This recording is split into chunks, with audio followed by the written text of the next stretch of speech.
Chocolate, অপ্রতিরোধ্য chocolate, কে এটা ভালোবাসে না? তবে চাহিদা যেমন বাড়ছে, হুমকিও বাড়ছে। প্রথমে চলুন আরেকটি উদ্ভাবনের কথা বলি, ট্যাঙ্কে বেড়ে ওঠা চকলেট। ঠিকই শুনেছেন, ক্রিস্টিয়ান শাউবের স্টার্টআপ ফুড ব্রুয়ার এখানে কোকো তৈরি করেন। ট্যাঙ্কে রয়েছে পানি, চিনি এবং পুষ্টি উপাদান। আরও রয়েছে ক্রমবর্ধমান কোকো কোষ সংস্কৃতি।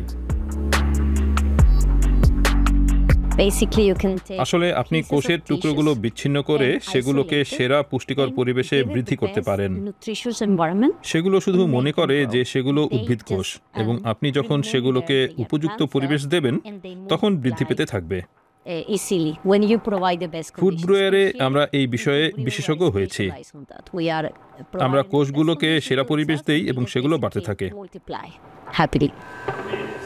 উৎপাদন প্রক্রিয়ার শেষের দিকে ট্যাঙ্কে থাকা তরল শুকানো এবং ভাজা হয়, আর তার ফলাফল কোকো পাউডার। বড় আকারের চাষাবাদ বা পরিবহনের ঝামেলা ছাড়াই এই প্রযুক্তি যে কোনো ধরনের কোকো তৈরি করতে পারে। ক্রিস্টিয়ান শাউবের দাবি, এভাবে উৎপাদিত আর প্রাকৃতিকভাবে উৎপাদিত চকলেটের মধ্যে পার্থক্য নেই। এটা অপ্রাকৃতিক নয়, বরং খুবই প্রাকৃতিক। আমাদের পন্থায় উৎপাদিত কোকো আসল প্রকৃত কোষ, সেগুলো সুস্বাদু। তাছাড়া এগুলো দূষিত নয়, এসবে কোনো ভারী ধাতু নেই। এগুলো ভালো এবং দূষণমুক্ত। ঐতিহ্যগতভাবে ক্লাসিক খামারে উৎপাদিত কোকোর চেয়ে এগুলো ভালো মনে করি।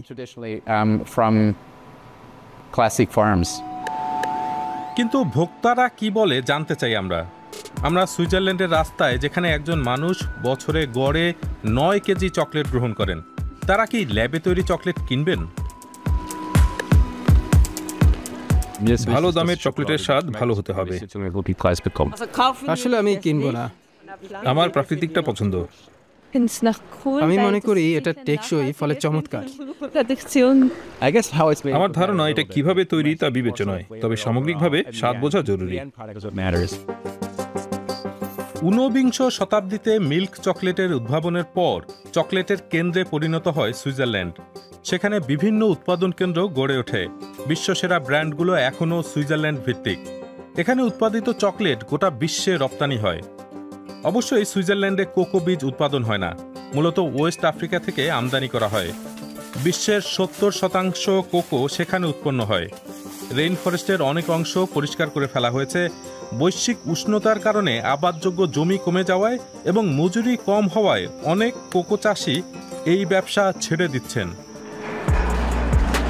ফুড ব্রুয়ার মনে করে চকলেটের ভবিষ্যৎ পডে নয়, ট্যাঙ্কে। তারা একই এলাকায় অল্প খরচে 50,000 গুণ বেশি কোকো উৎপাদনের আশা করছে। তবে সেই প্রযুক্তি এখনো অনুমোদন পায়নি। পণ্যটি এখন খুব ভালো, ফলে আমাদের যেটা করতে হবে তা হচ্ছে আমাদের এটা সহজলভ্য করতে হবে, উৎপাদন বাড়াতে হবে। আমাদের নিশ্চিত করতে হবে যে আমরা মজাদার এই চকলেট পর্যাপ্ত উৎপাদন করতে পারবো এবং সেগুলো বিক্রি হবে। আমি মনে করি আমরা এখন যা সরবরাহ করতে পারছি তার চেয়ে বাজারে চাহিদা অনেক বেশি। আপনি কি মনে করেন, উদ্ভাবন কি আমাদের প্রিয় চকলেট বাঁচাতে পারবে? এবং ট্যাঙ্কের চকলেট কি আসল চকলেট? প্রিয় দর্শক, কেমন লাগলো আমাদের প্রতিবেদনটি? আপনাদের জন্য আরো 2টি প্রতিবেদন রয়েছে এখানে।